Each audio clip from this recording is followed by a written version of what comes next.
துவரை சாகுபடி பரப்பு விரிவாக்கம். தமிழ்நாட்டில் அதிகமாக பயன்படுத்தப்பட்டு வரும் முக்கிய பயிர் வகையான துவரையின் பரப்பு தொடர்ச்சியாக குறைந்து தற்போது 1,25,000 ஏக்கர் பரப்பளவில் மட்டுமே பயிரிடப்பட்டு வருகிறது.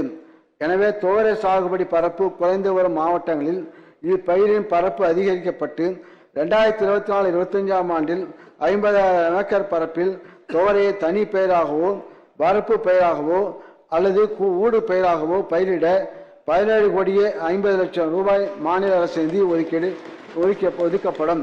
உணவு எண்ணெய் உற்பத்தி உயர்த்தும் திட்டம். நாம் அன்றாடம் உண்ணும் உணவில் எண்ணெய் முக்கிய அங்கம் வகிக்கிறது.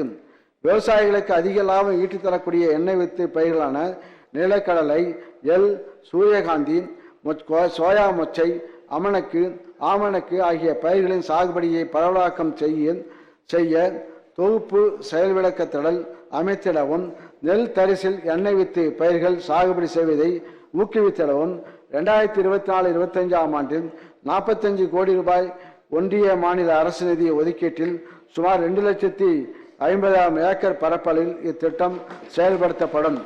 எள் சாகுபடி பரப்பு விரிவாக்கம். 2023-24 ஆண்டிற்கான வேளாண்மை நிதி அறிக்கையில் அறிவித்தபடி முக்கிய எண்ணெய் வித்து பயிர்கள் அதிகம் விளையும் மாவட்டங்கள் எண்ணெய் வித்து மண்டலமாக அறிவிக்கப்பட்டன.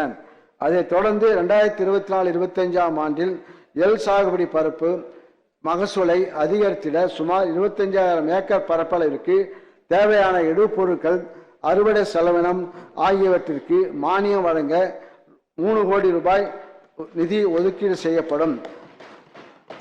சூரியகாந்தி சாகுபடி பரப்பு விரிவாக்கம். 2024-25 ஆண்டில் சூரியகாந்தி பயிரின் சாகுபடி பரப்பினை 12,500 ஏக்கர் அதிகரித்திட 2 கோடி ரூபாய் நிதி ஒதுக்கீடு செய்யப்படும். ஆமணக்கு சாகுபடி பரப்பு விரிவாக்கம்.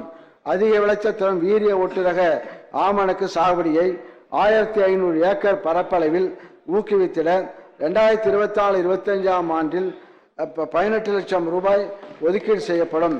முக்கிய பயிர் வகைகள் எண்ணெய் வித்துகளை பரப்பு விரிவாக்கம் செய்யும் இத்திட்டத்திற்கான மொத்தம் 108 கோடி ரூபாய் ஒதுக்கீடு செய்யப்படும். பாதகம் செய்பவரை கண்டால் நாம் பயங்கொள்ளலாகாது பாப்பா, மோதி மிதித்து விடு பாப்பா, அவர் முகத்தில் உமிழ்ந்து விடு பாப்பா. அண்மை செய்திகளை உடனுக்குடன் தெரிந்து கொள்ள இணைந்திருங்கள் இயம்நாடு தொலைக்காட்சியுடன்.